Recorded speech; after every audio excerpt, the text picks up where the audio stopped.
On October 12, 1492, a man stepped ashore on a small island in the Bahamas. He believed he had achieved the impossible. He had found a new westward route to the Indies, the fabled lands of spice and gold. He was wrong. He was thousands of miles off course, lost on a continent whose existence he never imagined.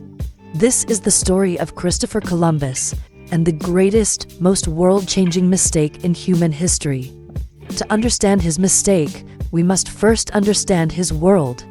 In the 15th century, Europe was obsessed with the riches of the East. Spices like pepper and cloves were worth more than gold. But the overland Silk Road was controlled by hostile empires, making trade dangerous and expensive.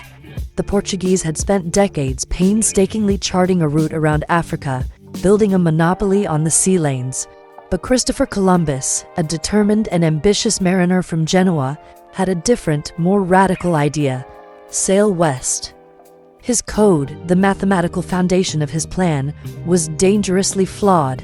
He made two critical errors. First, he relied on ancient calculations from Ptolemy and others that vastly underestimated the circumference of the Earth. Second, he used Marco Polo's exaggerated estimates of the size of Asia, believing it stretched much further east than it actually did.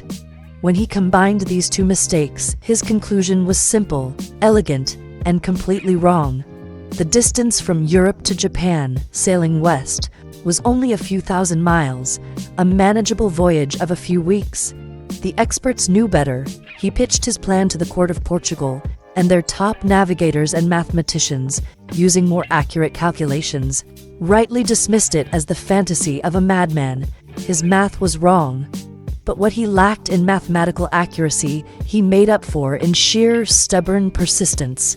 For nearly a decade, he was a man obsessed, a wandering salesman of a flawed dream, lobbying every court in Europe. After years of rejection, he finally found a sponsor in Queen Isabella and King Ferdinand of Spain. They had just completed the Reconquista, unifying Spain under Christian rule, and were desperate to find a new source of wealth and glory to compete with their Portuguese rivals. Columbus's plan was a high-risk gamble, but it was a gamble that, if it paid off, could bypass the Portuguese monopoly on the African route and give Spain a direct line to the riches of the East. It was a deal born not of scientific conviction, but of political ambition. The voyage into the Sea of Darkness was an exercise in psychological endurance. With three small ships, the Niña, the Pinta, and the Santa Maria, he set sail into a vast, terrifyingly empty ocean.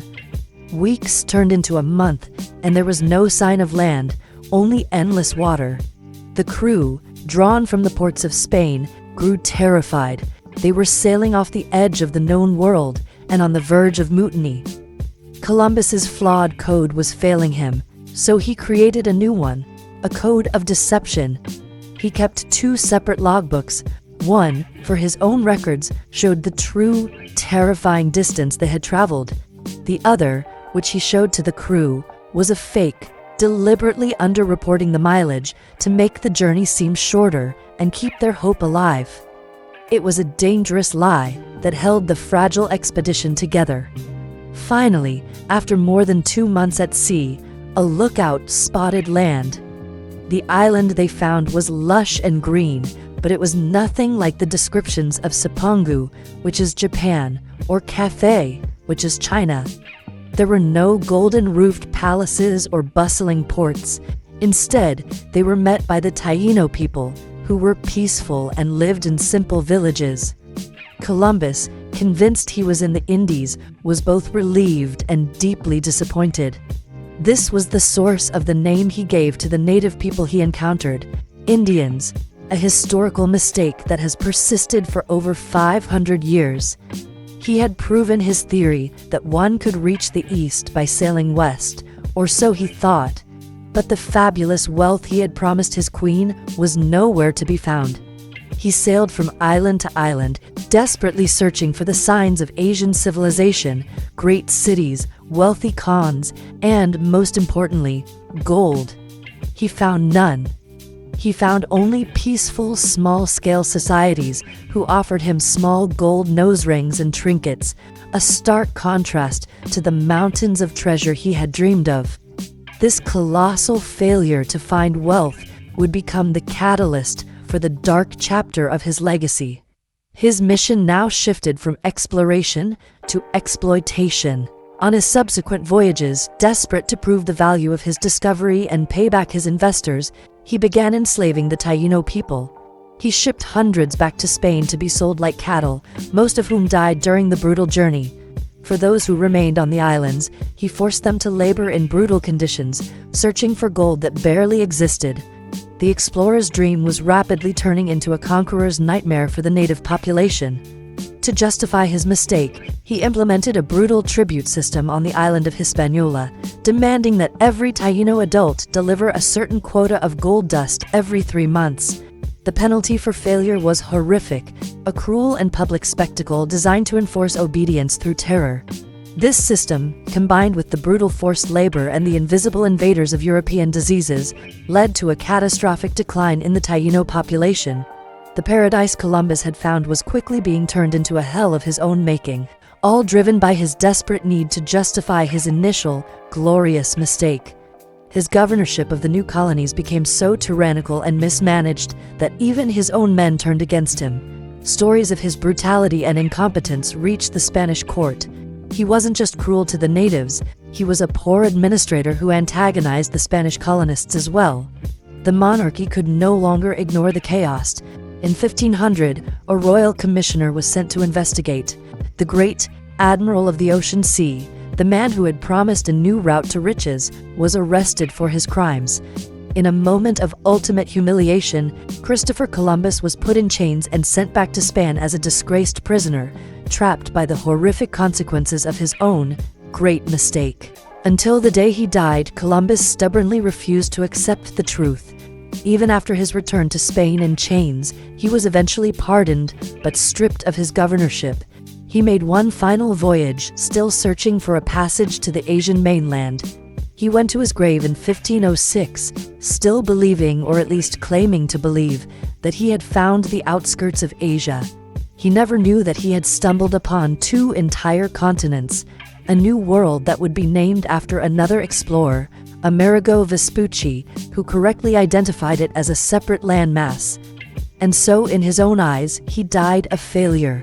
He never understood the true significance of what he had done. He was an explorer who never knew what he had found, an admiral who died in disgrace. But the consequences of his accidental journey were about to change the world in ways he could never have imagined. The true legacy of his mistake was something far larger than any single man. His voyages initiated the Columbian Exchange, the single greatest biological transfer in the history of the planet. From the Americas to Europe came world-changing crops like potatoes, corn, tomatoes, and chocolate, which would revolutionize the European diet and lead to a population boom. From Europe to the Americas came horses, which transformed Native American life on the plains, as well as cattle, pigs, and wheat. But with them also came invisible invaders, diseases like smallpox, influenza, and measles, to which the native populations had no immunity. These diseases swept through the continents, decimating the native populations with a ferocity far greater than any conqueror's sword. He hadn't just connected 2 lands, he had collided 2 worlds. Columbus didn't discover America. He initiated its collision with Europe. He was an ambitious man who followed a flawed map, and in his failure to find what he was looking for, he accidentally found something far more consequential, changing the course of human history forever. And that is the architecture of the greatest mistake in history. Remember, history is more than a story, it's a code. And there is always another layer to decrypt. Subscribe and continue the investigation with us.